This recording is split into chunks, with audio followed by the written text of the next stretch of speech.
Now we have Catherine. She is the jewel in our crown now. And we should take great care of her because everything hinges on her. What about Meghan? Could she be like a number 2? No, absolutely not. And that's where we don't align. So again, I think it's about, if you say that this is the royal family and you look after your family, the concerns that Harry raised about his family and the experience that he went through, it was a great opportunity for the royal family to showcase their increasing capacity and their evolution and taking care of the people in that family, and they didn't. But then don't go to America, use your title as a commercial These are things vehicle. after the fact. In the moment of it happening, as you just said, you gave an exact example of what happened to Diana because of the context she was in. The context that Harry and Meghan were put into created their choices. Whether you agree with them or not, but this if they is were looked different. after, that wouldn't happen. This is different, is it? Yeah. This is different because Harry, by doing the Oprah Winfrey show and pressing that racist button, which actually never existed. A racist button. Yeah, well, that's fair phrasing, isn't it? He accused them of racism. He accused the royal family of racism.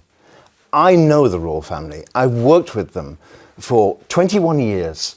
I know that the Queen's greatest achievement in her lifetime was her Commonwealth of Countries. Okay. My invitation. And they all Marvyn. Very quickly. Hang on, let's hear Marvyn's response to that. Yes, my invitation is a incident that is a racial observation doesn't make you a racist, right? And so he said he experienced something where race was called into question, and we're completely dismissing it because it's like it's impossible for them to be racist. I don't even think that they're sitting here believing in that. But at the same point, he's right to say that and to, as Jeremy said, protect his family by doing what he feels necessary, which wasn't done historically. I think both he and Meghan knew exactly what they were doing. Yeah. Let's get one thing straight. The monarchy didn't start crumbling because Harry and Meghan spoke out. No, that grand old institution has been quietly molting under the weight of its own outdated elitism, colonial hangover, and allergic reaction to change. Harry and Meghan didn't toss a grenade. They just dared to point out that the palace walls were made of papier-mâché and denial. Enter Paul Burrell, the former royal butler turned unsolicited commentator, clutching his Diana memorabilia like a VIP pass to relevance. Watching him try to defend the monarchy is like watching someone try to plug a volcano with a teacup. The man says Meghan and Harry's revelations were a publicity stunt. Right, Paul, because choosing Oprah to air your family trauma is just what people do when they're really after Instagram likes. It's not like they were fleeing a toxic fishbowl of scrutiny and thinly veiled racism or anything, right? Meanwhile, you have the ever-gracious Anne and company acting like admitting racism in the royal family is somehow more offensive than actual racism. It's a bit like getting mad at the fire alarm for making noise while the curtains are very much on fire. Newsflash. You don't get to preside over a Commonwealth, aka club colonizer, and then pretend systemic racism is an alien concept. Then there's Marvyn Harrison, swooping in with a rare gift in royal circles empathy.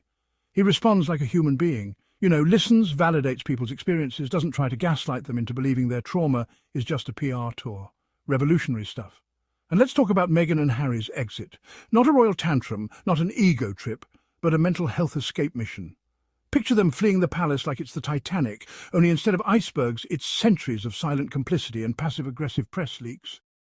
Their choice wasn't to destroy the monarchy, but to save themselves from it, and in the process they cracked the mirror. And the reflection isn't looking so regal, because at the end of the day, the issue isn't a brooch, a snub, or a badly timed press release. It's the calcified racism, the hereditary privilege, and the stubborn refusal to evolve that's turned the monarchy into a live-action museum exhibit with better hats. So no, Meghan and Harry didn't break the royal family, they just exposed what was already broken. And if that truth is too much for the Windsors to bear, maybe it's time they came down from the balcony and had a real look in the mirror before it shatters completely. Let's talk about the real royal drama. And no, I'm not talking about who wore what hat to Ascot or which corgi bit Charles last week. I'm talking about the absolute circus that followed Meghan and Harry's Oprah interview, aka the moment Buckingham Palace collectively clutched its pearls so hard they almost turned into diamonds.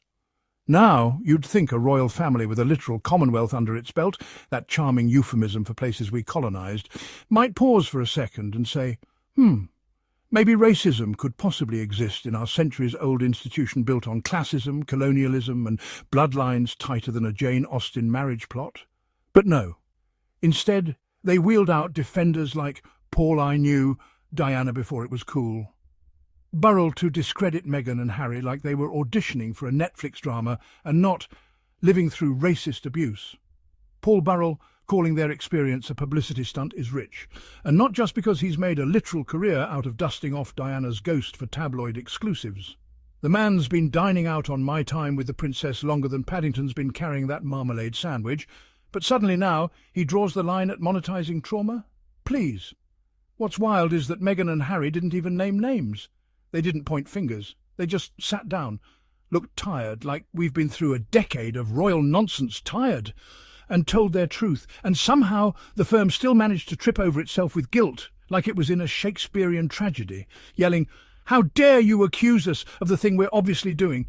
Meanwhile, Burrell's out here playing royal psychic and dishing out spicy skepticism like Meghan fabricated the whole thing. Fabricated? She wasn't selling snake oil. She was surviving a PR hydra with a castle and a press office. Then we've got Princess Anne and her ilk doing mental gymnastics that would make Simone Biles blush, acting more offended at the accusation of racism than racism itself. Imagine watching someone call the fire department and your first response is, "You've really embarrassed the arsonist." And thank God for voices like Marvyn Harrison, who offered the kind of measured, human response the royal institution clearly lost in the 1700s. When a family member says, "I've been hurt," you don't respond with, "Well, not in front of Oprah." You say, "Let's talk. How can we help?" But nah, for the Windsors, self-reflection is apparently as foreign as a reasonably priced tiara. In the end, Meghan and Harry didn't break the monarchy. They just broke the illusion that it was beyond reproach. They said, "You know what? We choose therapy over tiaras, sanity over ceremony, California over coronets." And honestly, that's revolutionary. For folks like Burrell, who are still polishing the monarchy's image like it's a sacred chalice and not a family business with a press leak problem, this is heresy. But for the rest of us, people with empathy, Wi-Fi and eyes, it was the reckoning we needed. Because behind the shiny carriages and Union Jack bunting lies an institution with more skeletons than the Tower of London gift shop. And thanks to Meghan and Harry, the door's finally been cracked open, and what's inside? Not a fairy tale, just a really old family business that's overdue for an audit.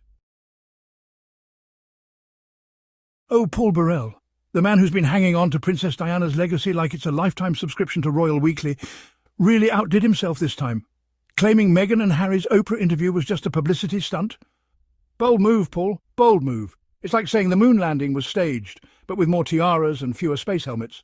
This is the guy who's made a career out of whispering sweet Diana secrets to tabloids.